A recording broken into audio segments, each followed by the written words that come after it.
Subscribe करें Guruji World और bell icon को प्रेस करें सबसे पहले सिलेक्शन के लिए। जय हिंद, वंदे मातरम। स्वागत है आप सभी का गुरुजी वर्ल्ड एग्जाम स्टडी प्लेटफॉर्म में। राष्ट्र हित में शिक्षा, this is Dheeraj Dwivedi from Guruji world. दोस्तों, आज का यह वीडियो जीके टॉप 1000 क्वेश्चंस पर प्रथम ऐसा वीडियो होगा जिसमें हम पार्ट 1 में 50 चुनिंदा क्वेश्चंस को देखेंगे मानचित्र के साथ। आप सभी को पता है कि पूरे वीडियो में मानचित्र को यहां पर सटीकता से विवेचन किया जाता है और आपको बता दें कि अभी स्टेट लेवल में लाखों बच्चों का एग्जाम क्लियर हुआ है जिसमें थोड़ी सी तबीयत खराब हुई है, लेकिन यह वीडियो का सिलसिला आगाज हो चुका है। नए बच्चों का स्वागत है, पुराने बच्चों का स्वागत है। पहला क्वेश्चन आपके स्क्रीन पर है कि भारत के पूर्वी तट पर सर्वश्रेष्ठ बंदरगाह, यानी जब भी हम प्राकृतिक बंदरगाह की बात करते हैं तो वो कौन सा है। तो मैं आपको बता दूं कि सबसे बेहतरीन पोर्ट जो माना जाता है प्राकृतिक बंदरगाह वो है विशाखापत्तनम। अब ध्यान दीजिएगा, ये विशाखापत्तनम पार्ट ऑफ आंध्र प्रदेश, आंध्र प्रदेश का एक ऐसा पार्ट है जो सबसे गहरे स्थलों में शुमार है। यानी विशाखापत्तनम देश का सर्वश्रेष्ठ प्राकृतिक बंदरगाह तो है, लेकिन यह देश का सबसे गहरा बंदरगाह भी है। अगर कल को क्वेश्चन ये पूछा जाए कि भारत का सबसे गहरा पोर्ट कौन सा है तो विशाखापत्तनम। कहां से है? आंध्र प्रदेश से, ये याद रखिएगा। अगला क्वेश्चन आपके स्क्रीन पर दोस्तों, भारत के किस भाग में बैरन ज्वालामुखी जो है, आप वोल्केनोज की बात करते हो तो यहां से बनेंगे 2 क्वेश्चन। पहला क्वेश्चन ये कि भारत में कितने जो है सक्रिय ज्वालामुखी हैं। अगर सक्रिय ज्वालामुखी है तो वो कौन है और वो कहां पर है। देखिए, भारत के किस भाग में बैरन ज्वालामुखी द्वीप स्थित है तो दोस्तों यह है अंडमान द्वीप समूह में। अब सबसे मोस्ट इंपॉर्टेंट पॉइंट ये आपको याद रखना है कि हमारे भारत में जो राष्ट्र, यानी भारत एक राष्ट्र है और उसमें एकमात्र सक्रिय ज्वालामुखी है, वोल्केनोज है, जिसका नाम है बैरन द्वीप। कहां पर है? यह है आपका अंडमान द्वीप समूह में है। हर राष्ट्र के बच्चे से कहना चाहूंगा, यानी हमारे जितने भी बच्चे हैं उनसे कहना चाहूंगा कि बहुत ही अच्छी तरीके से जो भी पॉइंट आपको नहीं पता है उसको तुरंत स्टार बना के नोट कीजिएगा, क्योंकि चीजें पता नहीं कहां से एग्जाम में पूछ ली जाए। तीसरा क्वेश्चन, शुद्ध जल का पीएच मान कितना होता है। अब देखिए, पीएच का मतलब क्या होता है? Potential of hydrogen. बहुत तमाम किताबों में अलग अलग आपको मिलेगा, ठीक है ना। अब यहां से क्वेश्चन बनेंगे 4 से 5। अब देखिएगा, पीएच की वैल्यू अगर पूछता है शुद्ध जल में तो ये होती है 7 होती है, ठीक है ना।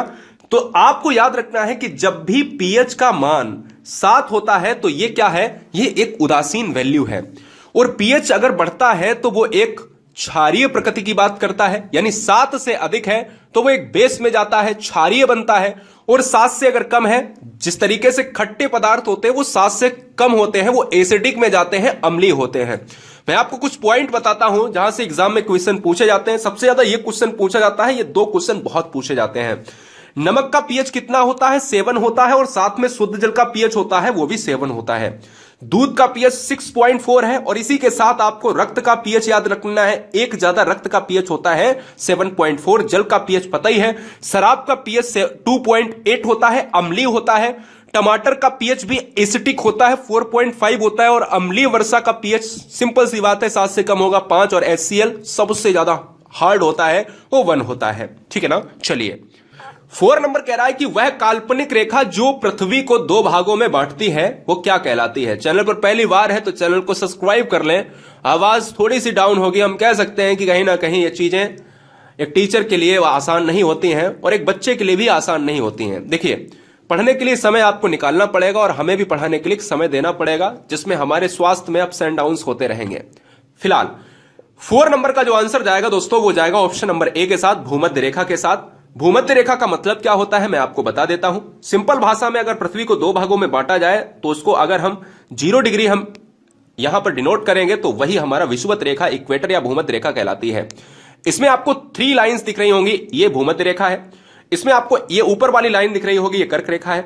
इसमें आपको एक नीचे वाली लाइन दिख रही होगी, ये मकर रेखा है। मकर रेखा की यहां पर एक बहुत इंपॉर्टेंट पॉइंट बताते हैं आपको कि 23.5 डिग्री साउथ में है। और ये कर्क रेखा की बात करें जो आपके भारत के बीचों बीच से गुजरती है, ये है आपका नॉर्थ में है, ठीक है ना। ये दोनों पॉइंट एग्जाम में अभी हाल ही में पूछे गए हैं, बहुत अच्छे से आपको याद रखना है। और अगर बीच वाली पूछा जाए तो ये इस क्वेश्चन का आंसर जाएगा ऑप्शन नंबर ए के साथ। अच्छा, कल को क्वेश्चन ये पूछ लिया जाए कि वह काल्पनिक रेखा जो भारत को दो भागों में, अगर यहां से ये क्वेश्चन पूछ लिया जाता भारत को, तो तुरंत आंसर हो जाता कर्क रेखा। पृथ्वी को अगर पूछेगा तो भूमध्य रेखा, क्योंकि पृथ्वी गोल है और इससे 20 से जाएगी 0 डिग्री। और भारत की अगर मैं बात करूं तो भारत से देखिए यहां से कर्क रेखा गुजरती है, तो ये बीचों बीच से भारत के संदर्भ में ये और पृथ्वी के संदर्भ में ये, तो ऑप्शन ए जाएगा। निम्नलिखित में कौन सा अभ्यारण्य जंगली हाथियों के लिए प्रसिद्ध है?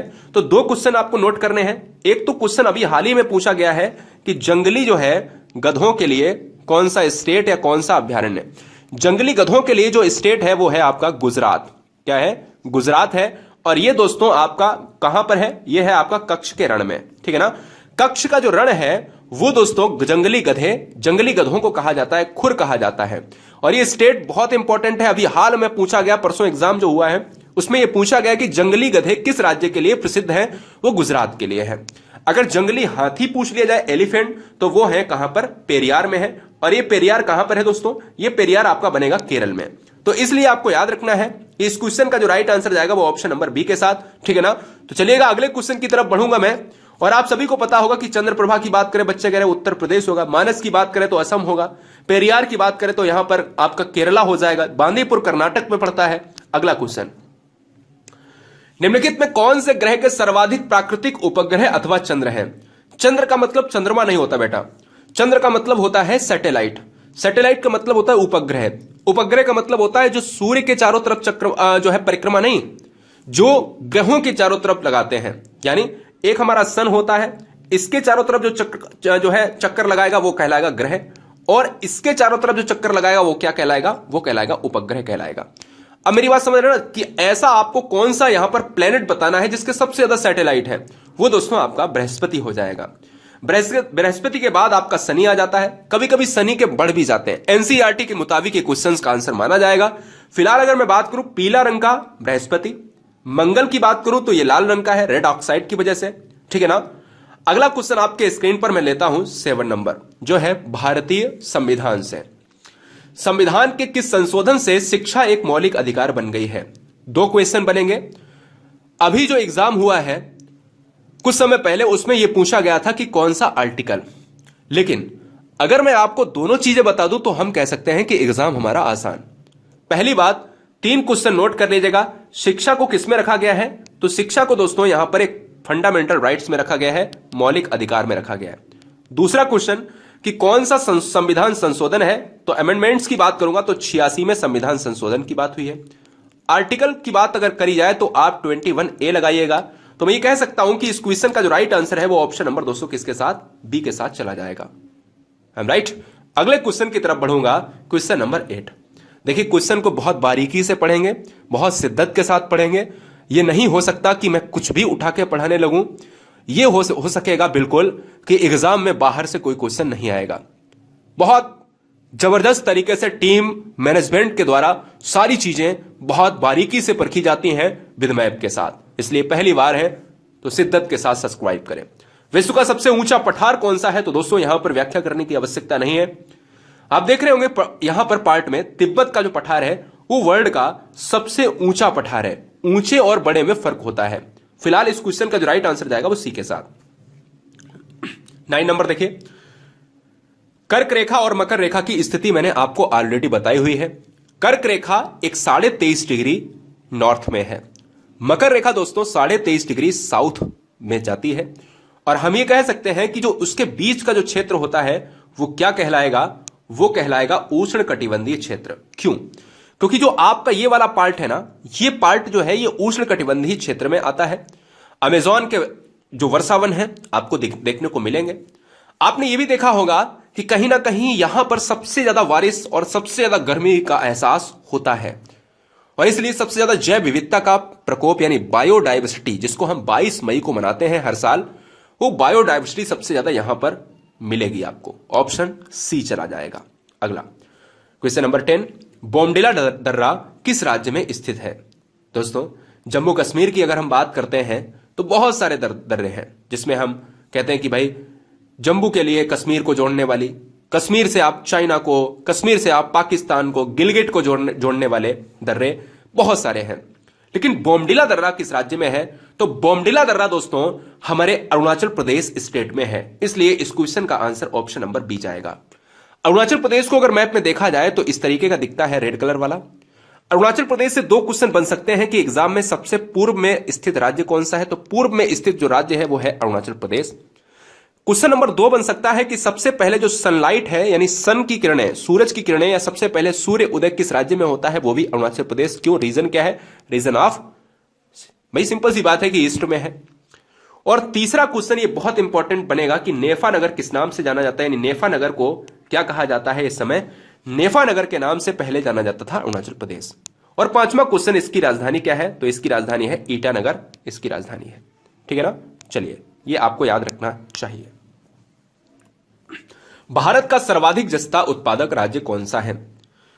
देखिए, जहां पर आप जस्ता की बात करते हो तो वहां पर एक पॉइंट हमेशा याद रखना कि सीसा जस्ता कहीं ना कहीं आपको मिलने वाले हैं।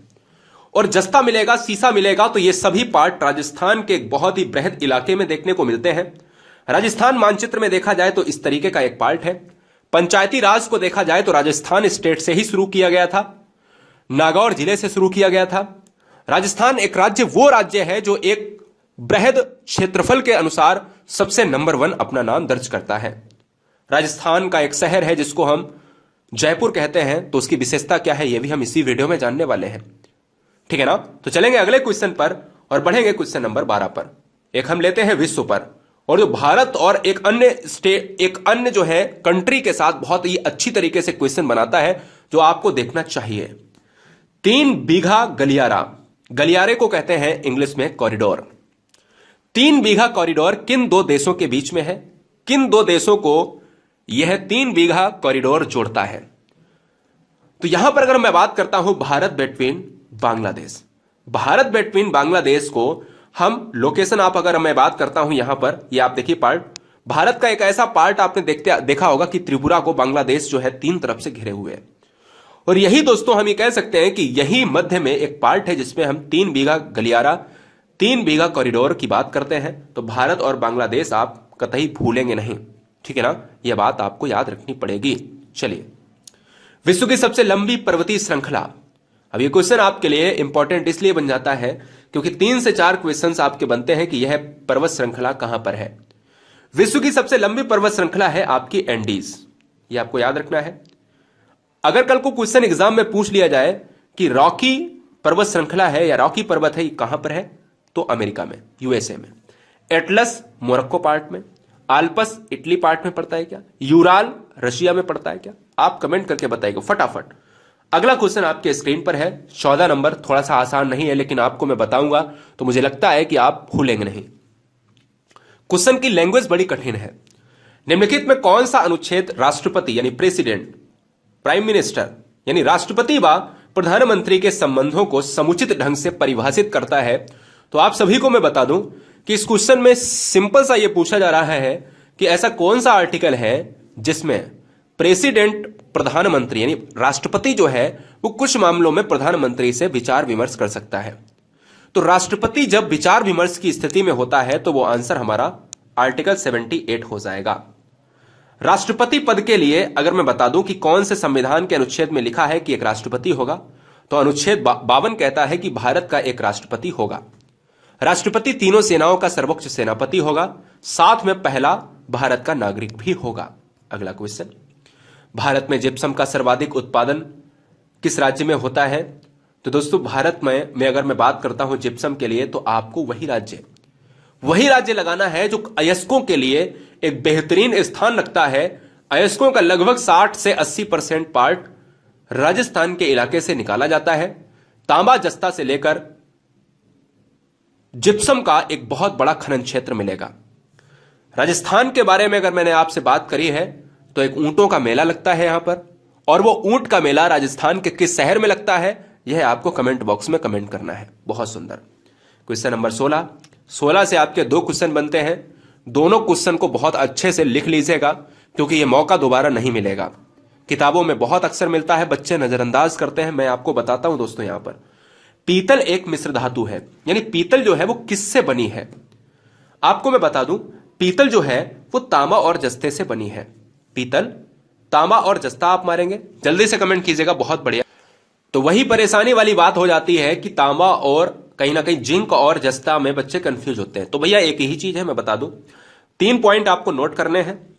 देखिएगा, पीतल जो है जिसको हम इंग्लिश में ब्रास कहते हैं, जिंक हम जस्ता को रिलेट कर सकते हैं, इसलिए पीतल जो बनती है वो तांबा जिंक तांबा जस्ता।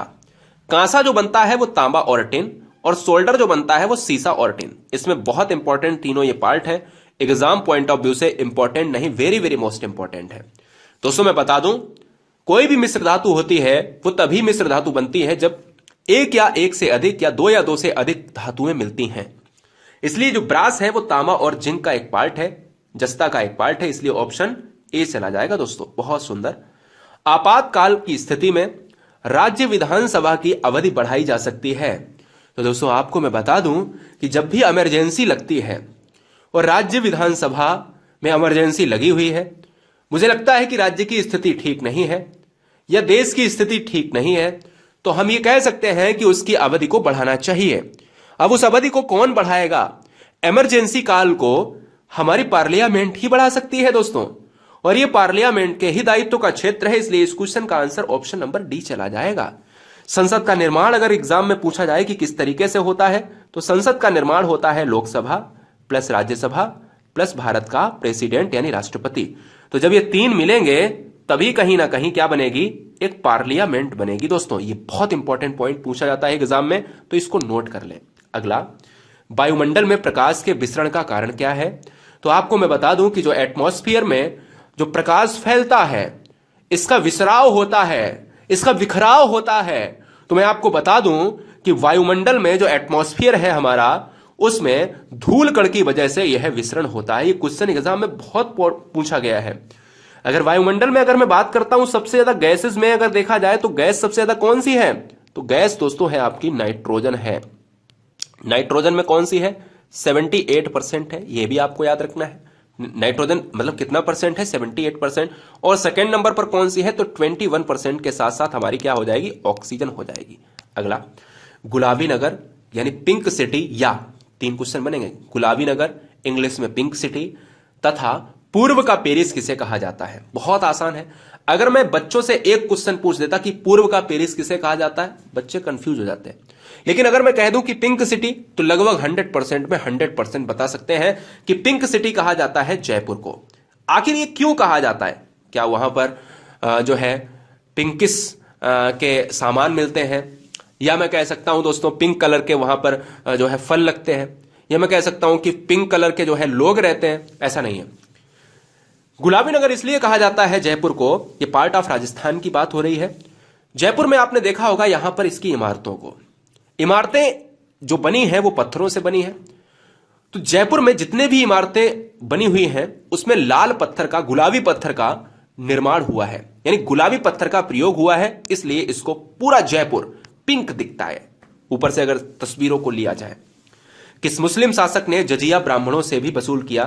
तो दोस्तों जजिया कर एक ऐसा है जो गैर ब्राह्मणों से वसूल किया जाता था, और मैं ये कह सकता हूं कि किस मुस्लिम शासक ने जजिया ब्राह्मणों से वसूल किया था, तो मैं ये कह सकता हूं कि फिरोज तुगलक हो जाएगा, और इसका शासनकाल था 1351 से 1388। और ये क्वेश्चन बहुत ही इंपॉर्टेंट है, very very most important question में अगर ये पूछा जाए कि सबसे ज्यादा कठोर शासनकाल किसका रहा है, कौन सा शासक रहा है? अलाउद्दीन खिल्जी। अलाउद्दीन खिल्जी का एक बेहतरीन शासन माना जाता है। फिलहाल ऑप्शन जाएगा बी के साथ। अक्सर आपने देखा होगा क्वेश्चन पूछा जाता है ज्योग्राफिकल पॉइंट से कि वायुमंडल मुख्यतः गर्म होता है। आखिर यह वायुमंडल गर्म क्यों होता है? वायुमंडल गर्म होने का रीजन क्या है दोस्तों? सूर्य की सीधी किरणों से यह गर्म हो जाता है क्या? पृथ्वी से विकिरण द्वारा हो जाता है क्या? पृथ्वी के अंदर की ऊष्मा से होता है क्या? पृथ्वी की गति के घर्षण से होता है? तो मैं ये कह सकता हूं कि पृथ्वी का जो विकिरण है वो बहुत इंपॉर्टेंट है। वायुमंडल से जो आने वाली किरणें हैं, सूर्य के द्वारा आने वाली किरणें हैं, जिसमें कार्बन डाइऑक्साइड कहीं ना कहीं अपनी भूमिका को ज्यादा निभाता है, और पृथ्वी से विकिरण के द्वारा ही क्या कहीं ना कहीं गर्म होता है। इसलिए इस क्वेश्चन का जो राइट आंसर है वो ऑप्शन नंबर बी जाएगा। कई बार बच्चे जब ऑप्शन नंबर ए लगाते हैं तो उनको लगता है कि कहीं ना कहीं ये सही होगा, जो गलत हो जाता है। काली मिट्टी किस फसल के लिए दोस्तों सबसे बेहतरीन मानी जाती है? तो मैं आपको बता दूं कि दोमट मिट्टी को धान और गेहूं के लिए, चावल के लिए, वही धान और चावल एक ही बात है, और काली मिट्टी के लिए कपासी मिट्टी कहा जाता है। तो इसलिए आपको याद रखना है कि आप कपासी मिट्टी की जब भी बात करते हैं तो यह जाएगा। आप रेगुड़ मिट्टी की बात करते हो या रेगुड़ मिट्टी तो यह जाएगा। अगर आप चरनोजम मिट्टी की बात करते हो तो यह जाएगा, ठीक है ना। तो ये कपासी मिट्टी को ही, और इसको एक और नाम से जानते हैं, बहुत नाम से जानते हैं, फिलहाल मैंने आपको बता दी लावा मिट्टी, क्योंकि इसका निर्माण लावा से हुआ है। यह फैक्ट पूछा जाता है कि काली मिट्टी का निर्माण किससे हुआ है, लावा से हुआ है, इसलिए इसको काली मिट्टी कहा जाता है। मुद्रा राक्षस के लेखक कौन है? तो दोस्तों आपको याद रखना है कि मुद्रा राक्षस के लेखक यानी हम कह सकते हैं कि विशाख दत्त हैं। इसमें कोई भी यहां पर डिफिनेशन की आवश्यकता नहीं है, ऑप्शन डी चला जाएगा। अंतरिक्ष में कृत्रिम उपग्रह प्रक्षेपण करने वाला विश्व का पहला देश कौन सा है? अंतरिक्ष में कृत्रिम यानी मनुष्य के द्वारा निर्मित किया गया सैटेलाइट अगर देखा जाता है तो रसिया हो जाएगा। रसिया एक क्षेत्रफल की दृष्टि से सबसे बड़ा पूरे वर्ल्ड में देखा जाए तो एक कंट्री माना जाता है, ठीक है ना। तो हम ये कह सकते हैं कि जो रूस है वो इस क्वेश्चन का राइट आंसर चला जाएगा। चलिए, विश्व का प्रथम कागजी मुद्रा जारी करने वाला देश। कागज को बनाने के लिए एक वस्तु का निर्माण होता है, एक वस्तु की आवश्यकता होती है जिसका नाम है लकड़ी। लकड़ी के लिए पेड़ काटे जाते हैं और उससे अखबार या पेपर या कागज बनता है। सबसे ज्यादा इसका निर्माण चाइना के द्वारा, यानी हम कह सकते हैं कि सबसे पहली बार चाइना के द्वारा इसकी खोज करी गई है और चाइना में ही सबसे ज्यादा निर्मित किए जाते हैं। गुप्त वंश के किस शासक ने सर्वप्रथम महाधिराज की उपाधि धारण की थी? बहुत इंपॉर्टेंट क्वेश्चन है, जबरदस्त पॉइंट वाला क्वेश्चन है कि गुप्त वंश की जब भी बात होती है तो चंद्रगुप्त प्रथम लिच्छवी गणराज्य की राजकुमारी देवी से विवाह हुआ था।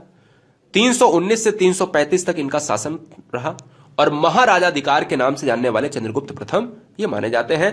चित्र में देख रहे हैं, आंसर ये हो जाएगा। अगला, विश्व की सबसे बड़ी जहाज रानी नहर कौन सी है दोस्तों? तो आपको मैं बता दूं ये क्वेश्चन इंपॉर्टेंट है, बहुत आसान भी है। आपने खूब पढ़ा होगा कि स्वेज नहर, स्वेज नहर, और स्वेज नहर कहीं ना कहीं इस क्वेश्चन का राइट आंसर हो जाएगा कि जब वर्ल्ड में पूछा जाए कि सबसे बड़ी जहाज रानी नहर कौन सी है तो दोस्तों यहां पर कैनाल के साथ ऑप्शन नंबर बी को लॉक करेगा। यानी ये चित्र में आप जितना भी रेड का इलाका देख रहे हैं ये कहीं ना कहीं इस पार्ट को इंगित करता है। अगला, ये सभी बच्चों को आना चाहिए क्योंकि इस क्वेश्चन को ज्यादा डीप में नहीं पूछा है। दिल्ली के लाल किले से क्वेश्चन है, दिल्ली के लाल किले का निर्माण किस मुगल सम्राट ने करवाया था? तो दोस्तों मैं बता दूं कि दिल्ली के लाल किले का निर्माण जो मुगल सम्राट ने करवाया था वो था शाहजहां। शाहजहां ने करवाया था। तो इस क्वेश्चन का जो राइट आंसर जाएगा वो ऑप्शन नंबर सी के साथ जाएगा। अकबर ने, क्वेश्चन यहां से बनता है कि दीन ए इलाही धर्म की स्थापना किसने करी थी? तो दीन ए इलाही धर्म की स्थापना किसने करी थी? अकबर ने। अकबर की अगर मैं बात करता हूं तो दोस्तों यह एक अनपढ़ शासक था और इसकी मृत्यु कहीं ना कहीं पेचिश यानी अतिसार से हुई थी। यह क्वेश्चन भी पूछ लिया गया कि अकबर की मृत्यु का रीजन क्या था, अतिसार या पेचिश। सुंदरवन के जंगल को क्या कहा जाता है? सुंदरवन दोस्तों एक है पार्ट पश्चिम बंगाल का, वेस्ट बंगाल का, जिसमें बंगाल टाइगर रहते हैं। तो क्वेश्चन में जब पूछा जाए कि बंगाल टाइगर कहां के प्रसिद्ध टाइगर है तो वो है पश्चिम बंगाल के। गलती से मध्य प्रदेश मत मार देना। जब पूछा जाए कि सबसे ज्यादा टाइगर कहां पर है या टाइगर स्टेट, तब आप मध्य प्रदेश मारेंगे। रॉयल टाइगर कहां पर? तो बंगाल टाइगर, रॉयल टाइगर ये पश्चिम बंगाल के हैं। तो ये सुंदरबन डेल्टा, ये सुंदरबन जंगलों में या मैग्रोव की बात करते हैं दोस्तों। तो इस क्वेश्चन का राइट आंसर जाएगा बी के साथ। और ये वाला पार्ट है दोस्तों। और मैं आपको बता दूं कि सुंदरबन नेशनल पार्क आपको दिख रहा होगा, ये ग्रीन वाला पार्ट है, ठीक है ना। चलेंगे, किस राज्य में सबरीमाला मंदिर स्थित है दोस्तों? तो मैं कह दूं कि टेंपल जो है सबरीमाला मंदिर काफी चर्चित रहता है, हर साल चर्चित रहता है। और ये आप पार्ट देख रहे होंगे केरल का। और ये केरल एक ऐसा पार्ट है जहां पर साक्षरता बहुत अच्छी है। अच्छा, साक्षरता कितनी है केरल में? बच्चे कमेंट कीजिएगा। साक्षरता बहुत अच्छी है। केरल की बात करता हूं तो पेरियार अभ्यारण्य केरल में ही है। केरल में अगर मैं बात करता हूं तो सबसे ज्यादा जैव विविधता केंद्र शांति घाटी, जिसको हम मूक घाटी का नाम देते हैं, शांति घाटी कहां पर है? केरल में है। अगला पॉइंट, 500 से अधिक देसी रियासत या रजवाड़े भारत में शामिल नहीं थे। उसमें एक जोरदार अथक प्रयास किया गया और उसमें विलय कराया गया।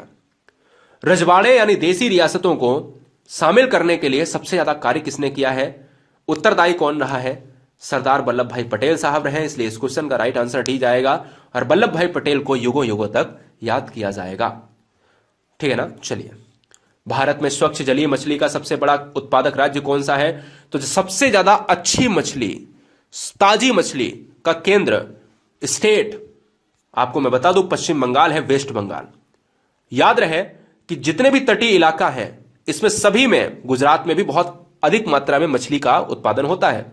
लेकिन हमसे क्वेश्चन में यह पूछा जा रहा है कि स्वच्छ मछली, ताजा पानी, ताजी मछली ये वाला राज्य है, तो वो पश्चिम बंगाल है।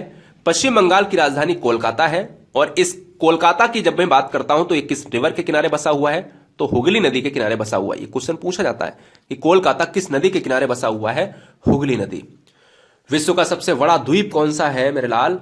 तो सबसे बड़ा द्वीप है ग्रीनलैंड।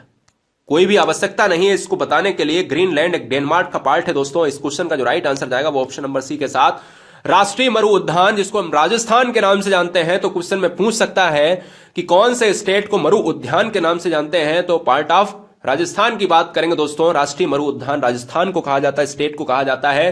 तो ये दोस्तों यहां पर हम कह सकते हैं कि इस क्वेश्चन को एक और नाम से जानते हैं, जीवाश्म पार्क। जीवाश्म पार्क कौन सा स्टेट माना जाता है? राजस्थान। मरु उद्यान राजस्थान, इसलिए ऑप्शन जाएगा बी के साथ। अच्छा, टाइगर के लिए मध्य प्रदेश। संविधान यानी इंडियन कॉन्स्टिट्यूशन के किस आर्टिकल के तहत कौन से स्टेट में संवैधानिक, यानी किसी भी स्टेट में संवैधानिक तंत्र अगर विफल हो जाता है, कि कोई भी राज्य अगर अपना तंत्र नहीं चला पा रहा है, हाथ खड़े कर देता है, कानून व्यवस्था खत्म हो जाती है, तो राष्ट्रपति शासन लगता है।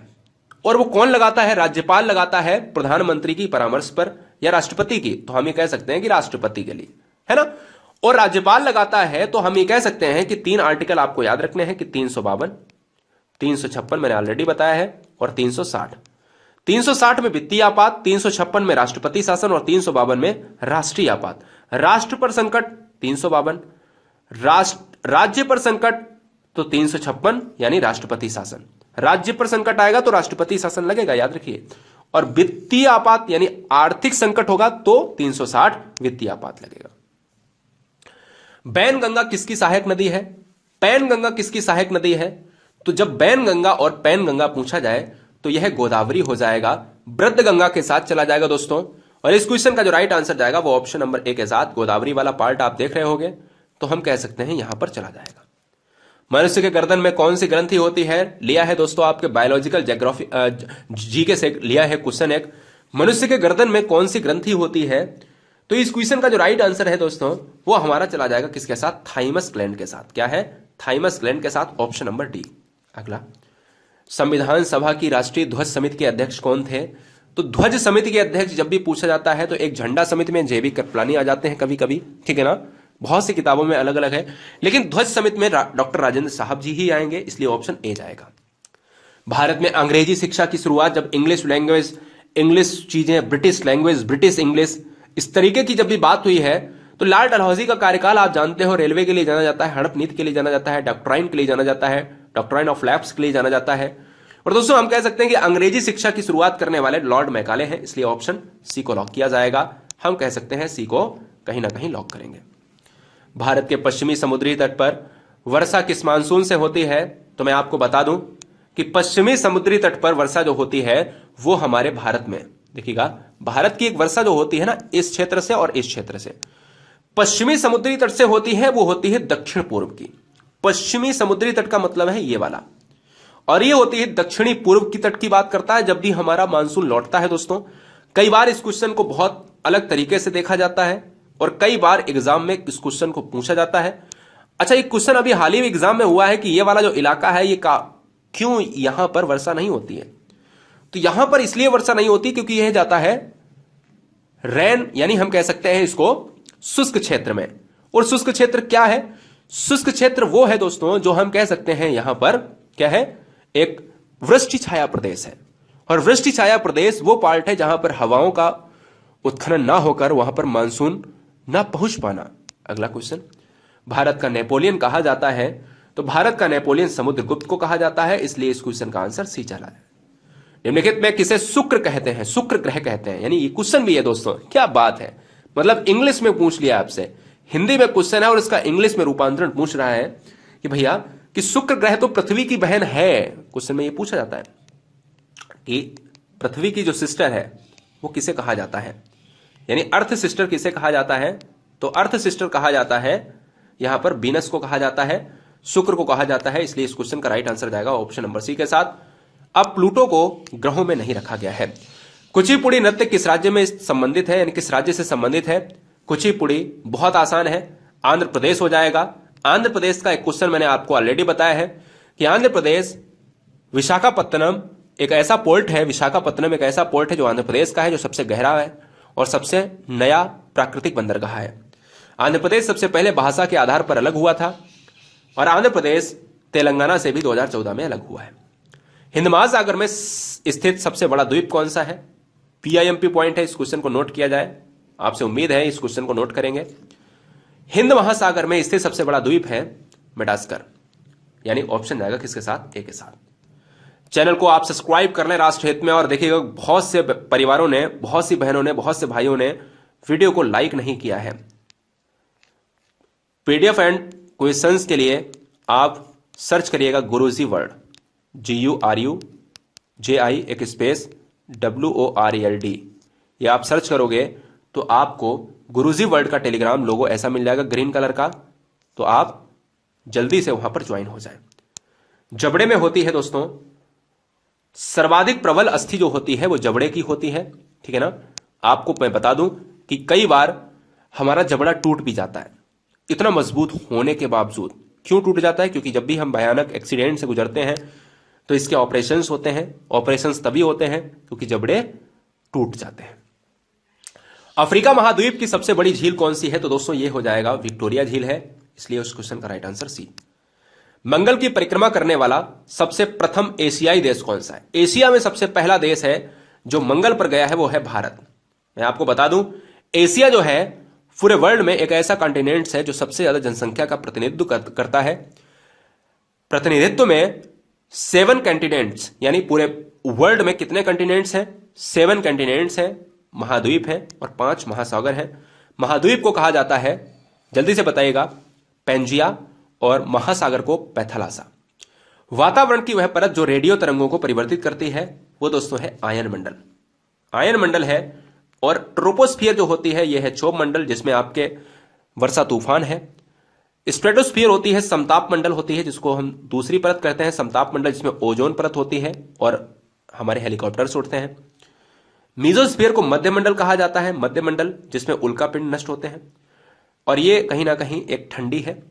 थर्मोस्फीयर की जब भी हम बात करते हैं आप सभी जानते होंगे, है ना, तापीय के लिए जाना जाता है। अच्छा, एक्सोस्फीयर की जब भी बात करते हैं, अच्छा एक आयनोस्फीयर यहां पर नहीं दिखाया गया, आयनोस्फीयर को कहा जाता है आयन मंडल जो रेडियो तरंगों के लिए। सेकंड लास्ट, संविधान निर्माण करने वाला प्रथम देश कौन सा है? तो संविधान को निर्माण करने वाला अमेरिका है, यूएसए है। राजधानी कैपिटल है वॉशिंगटन डीसी। जावा और सुमात्रा द्वीप किस देश में है? तो आपको मैं बता दूं इंडोनेशिया, यानी part of option number C Indonesia के साथ।